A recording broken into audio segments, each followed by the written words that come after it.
नमस्कार. आपण सगळेच आजकाल माहितीच्या महापुरात अक्षरशः वाहून जातोय नाही का?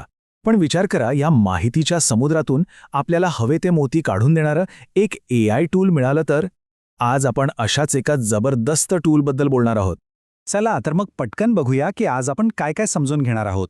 आपण सुरुवात करू माहितीच्या अतिरेकाच्या समस्येपासून, मग बघू की नोटबुक LM नावाचा आपला पर्सनल AI असिस्टंट काय आहे, तो आपल्याच माहितीवर कसा काम करतो, त्याचा अभ्यास आणि कामात कसा उपयोग होतो, आणि शेवटी यामुळे विचार करण्याची एक नवीन पद्धत कशी तयार होते.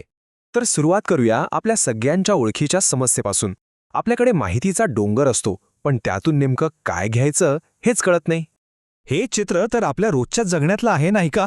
कम्प्युटरवर एकामागे एक उघडलेल्या असंख्य टॅब्स, वाचायला नकोसे वाटणारे लांबलचक रिपोर्ट्स, किचकट PDF आणि अर्ध्यावर सोडून दिलेले व्हिडिओज. आणि या सगळ्या माहितीच्या गर्दीत होतं काय, तर आपल्याला स्पष्टता मिळण्याऐवजी आपला गोंधळ मात्र अधिकच वाढतो. पण थांबा, या गोंधळावर आता एक जबरदस्त उपाय आहे. एक असे AI टूल जे आपण आजवर वापरत आलेल्या चॅटबॉट्सपेक्षा खूप खूप वेगळं आहे. याचं नाव आहे नोटबुक LM. सोप्या भाषेत सांगायचं तर हा तुमचा पर्सनल रिसर्च असिस्टंट आहे. आणि याचं सगळ्यात मोठं वैशिष्ट्य माहितीये काय? हे फक्त आणि फक्त तुम्ही दिलेल्या डॉक्युमेंट्सवरच काम करतं, बाहेरून काहीही अंदाज लावत नाही. खरं सांगायचं तर हे आपल्या डॉक्युमेंट्ससाठी असलेल्या अलादीनच्या दिव्यासारखंच आहे. तुम्ही फक्त प्रश्न विचारायचा आणि हा जिनी तुम्ही दिलेल्या माहितीमधूनच तुम्हाला हवं ते उत्तर शोधून देणार. एक विश्वासू पार्टनरच जणू. आता प्रश्न येतो की हे नेमकं कोणासाठी आहे? फक्त शास्त्रज्ञांसाठी? अजिबात नाही. तुम्ही विद्यार्थी असाल, शिक्षक असाल, ऑफिसमध्ये काम करत असाल किंवा कंटेंट लिहित असाल, थोडक्यात काय, जो कोणी माहितीच्या ढिगाऱ्याखाली दबलेला आहे त्या प्रत्येकासाठी हे एक वरदान आहे. आता आपण याच्या सगळ्यात महत्त्वाच्या भागाकडे येऊया. असं काय आहे जे या टूलला इतकं वेगळं आणि विश्वासार्ह बनवतं? हा फरक समजून घेणं खूप गरजेचं आहे.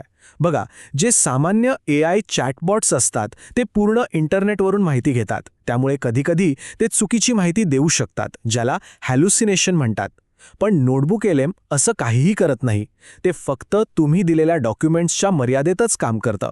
त्यामुळे उत्तरं नेहमी अचूक असतात आणि त्यांचा संदर्भही आपल्याला मिळतो.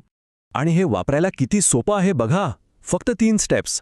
पहिलं, तुमच्या प्रोजेक्टसाठी एक नवीन नोटबुक तयार करा. दुसरं, तुमच्या सगळ्या फाईल्स म्हणजे PDF, डॉक्स किंवा लिंक्स त्यात अपलोड करा. आणि तिसरं, बस थेट प्रश्न विचारायला सुरुवात करा. आणि तुम्ही यात काय काय टाकू शकता? तर PDF, Google डॉक्स, वेबसाईटच्या लिंक्स, इतकंच नाही तर चक्क YouTube व्हिडिओच्या ट्रान्स्क्रिप्ट्समधून किंवा कॉपी केलेल्या टेक्स्टमधूनही हे माहिती काढू शकतं. म्हणजे याची लवचिकता खरंच कमाल आहे. ओके, थेअरी तर बरीच झाली. आता बघूया हे प्रत्यक्षात शिक्षण आणि कामामध्ये आपला वेळ कसा वाचवतं आणि आपलं काम कसं सोपं करतं.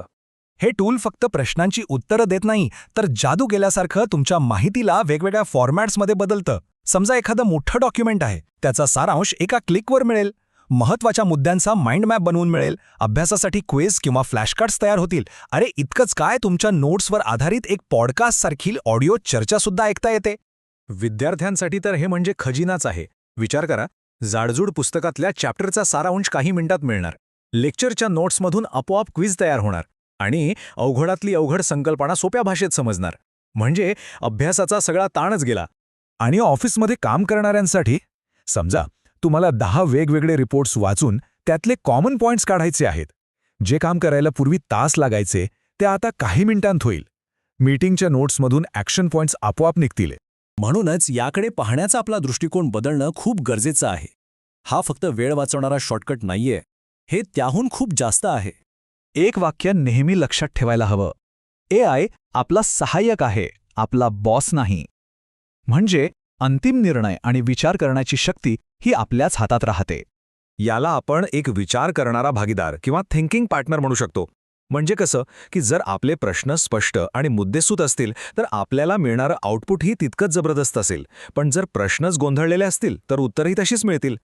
आणि हाच मुद्दा आपल्याला लक्षात ठेवायचा आहे. जर आपले विचार स्पष्ट असतील तर नोटबुक LM मधून मिळणारे रिझल्ट्स हे खरोखरच अप्रतिम असतील. तर मग सांगा, विचार करण्याच्या या नव्या आणि अधिक शक्तिशाली पद्धतीसाठी आपण तयार आहोत का?